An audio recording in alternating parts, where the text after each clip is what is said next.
All right, for question number 7, it's a cross-text connection question. The goal here is to find out what both the authors would agree, and usually the trick is you have to read them separately and then identify their main ideas. And second of all, you need to find out whether the two texts tend to agree with each other or not. So the initial goal is to understand the passages and their attitude towards a certain topic. So let's start with text number 1.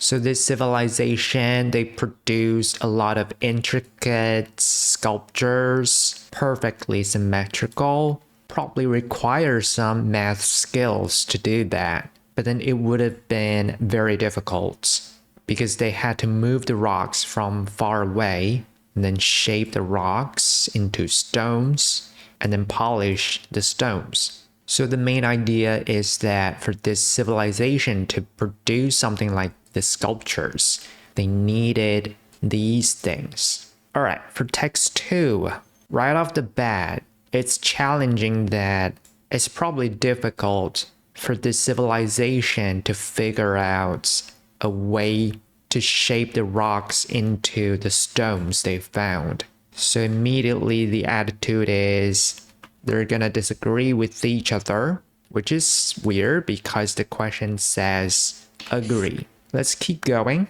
However, they found that there were stones already in that shape from 15 miles away. So we can see that there are two things. One thing is that the stones were shaped, which is argued by text 1. Text 2 says that no, they would not have that kind of skill. So this part is where they disagree. And we kind of don't know what they're gonna agree on. We can read the choices and then decide.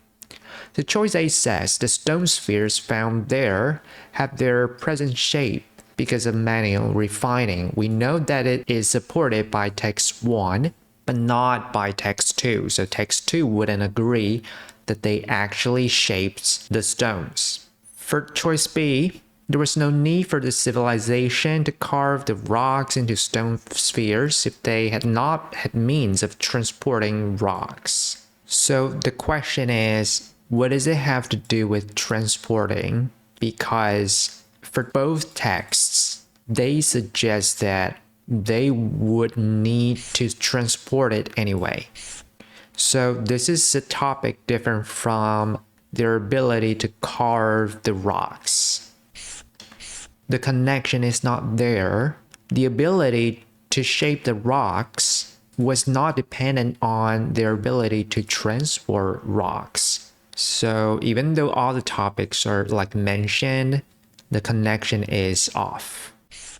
Let's move on to choice C. The people in Costa Rica must have shaped the stone spheres before transporting them to the current location. So obviously, shaping the stone spheres is not something that text 2 believed they were capable of. So again, it wouldn't be agreed by the author of text 2. So we have choice D left. Let's have a look at it.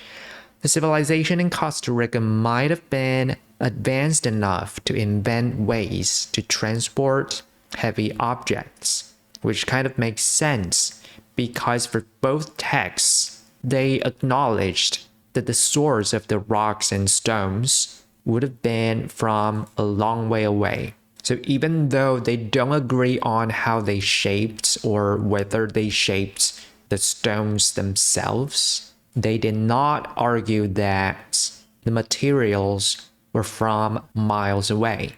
So this one is correct. That's what they would both agree on. And there you go.